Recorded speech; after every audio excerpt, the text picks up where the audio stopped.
Hey guys, Matt here. Hope everybody out there is staying safe and doing what the local bosses tell us to do and masking up.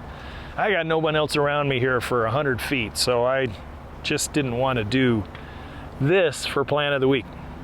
Hey, we're still at Eagle Rock Nursery in Idaho Falls, Idaho.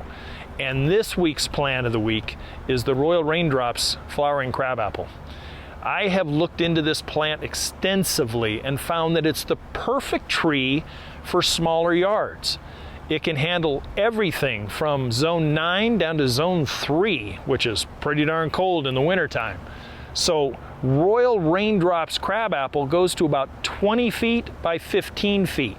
That's not bad for your small residential yards.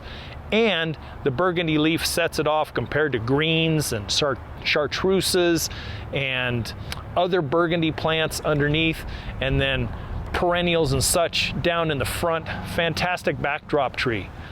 This one here flowers in a medium to dark pink in the springtime. Fantastic profuse bloomer, and then easy to care for. Not really any care whatsoever. Certainly stake it when you first plant it. Do an 8-foot peeler core stake, maybe 1, 2, especially if you're in windy areas.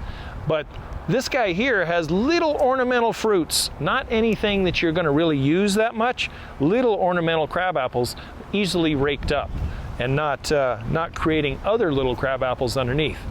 So I would like to recommend this week as my plant of the week is the Royal Raindrops Crabapple, ornamental crabapple. Check it out the next time you're at your local mom and pop nursery or garden center. They generally have them almost all year round, and if they don't, I'm sure they could probably get them for you. So, Royal Raindrops Crabapple, thanks for tuning in. I hope you found a little value.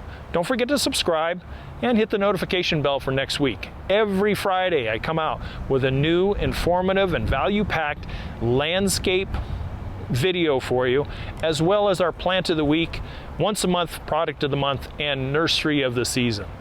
Guys, I'm Matt. You can call me Coach. I hope everybody is staying safe and healthy out there, and I'll catch you next week.